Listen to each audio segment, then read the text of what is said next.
Tonight, we are talking about the murder of two different nuns.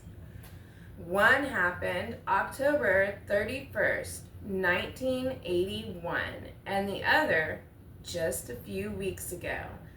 Warning, warning, warning, warning. This is some disturbing content, so if it's not something you like, swipe away. And if it's something you're interested in, hello, and welcome. This is Screams for You, and I'm V. So, turn down those lights and lock those doors. Here's a scream you can't ignore. Okay, so the first story we are going to talk about is about Sister Tadea Benz. Sister Tadea Benz was 76 years old. So she didn't show up the day after Halloween to Mass, and this concerned the sisters. So after Mass was over, they headed to her room.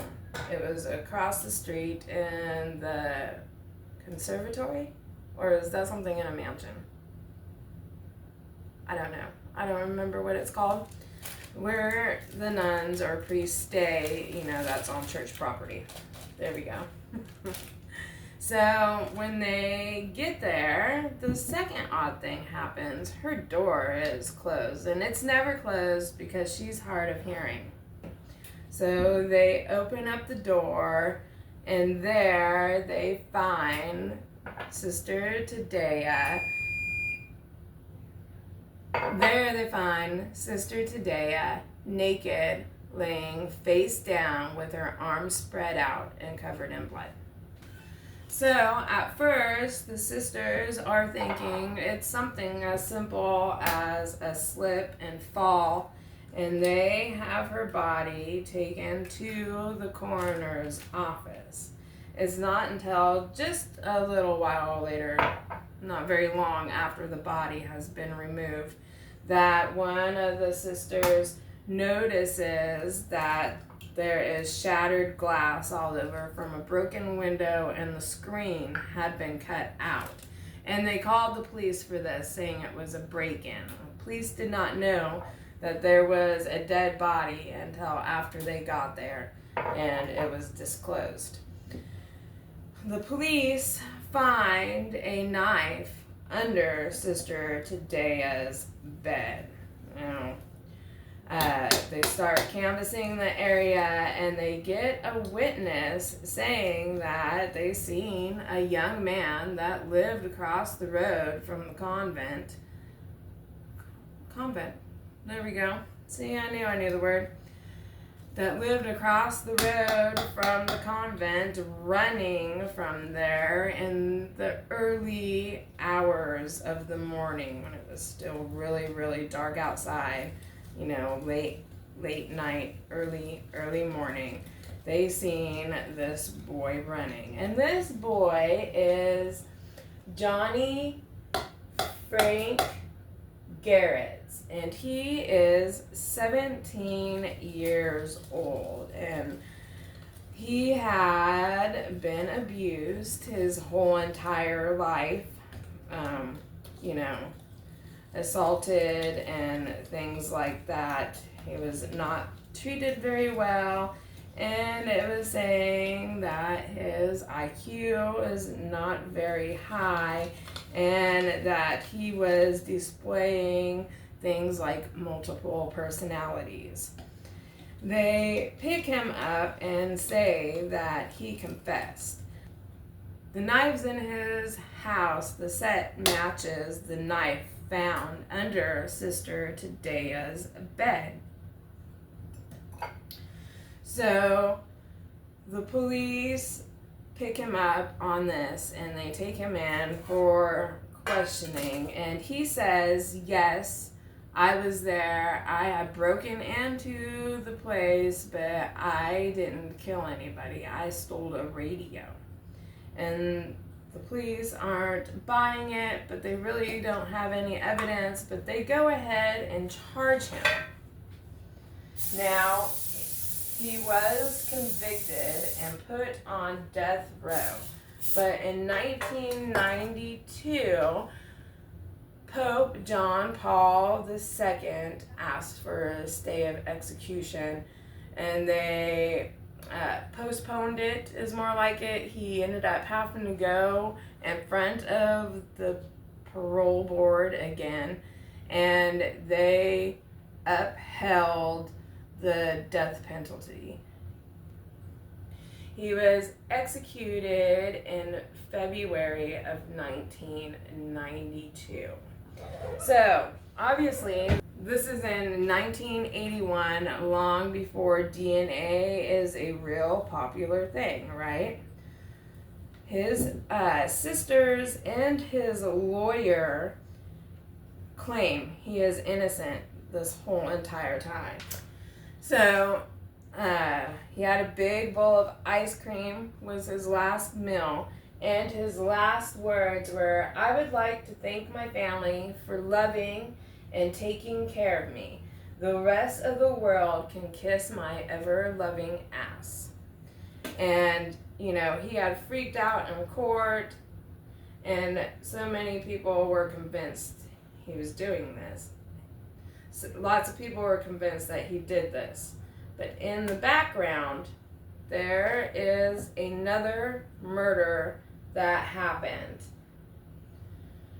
This murder was of a 77-year-old woman, and she had many of the same signs and things that happened to the sister.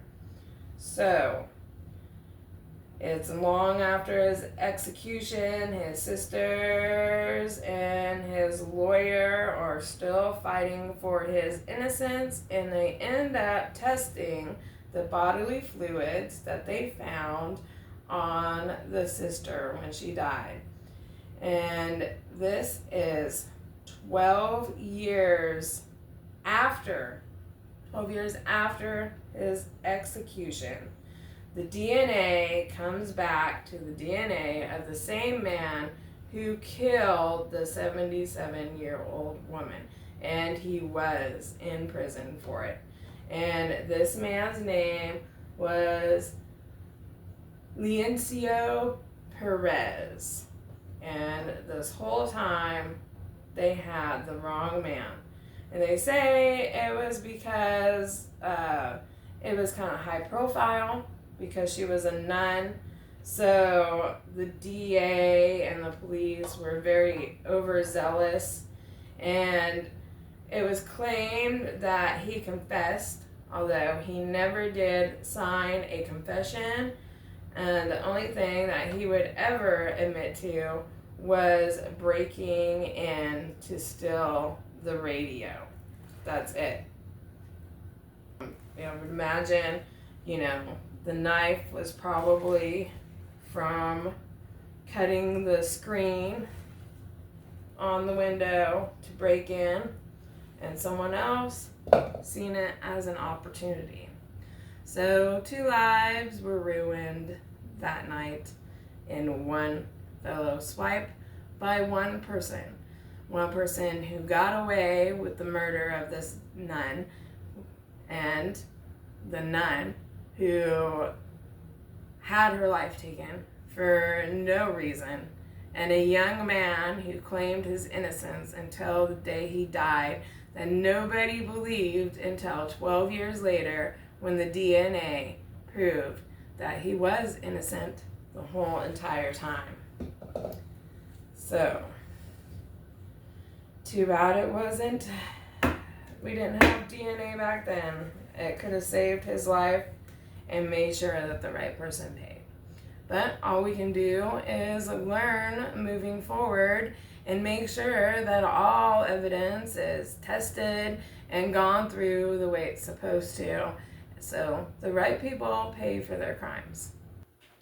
So, the next murdered nun we are going to talk about actually happened just a few weeks ago, on October 11th, 2025. This story is super crazy. I don't even know what else to say about it. So, Sister Anna Salomia Kamari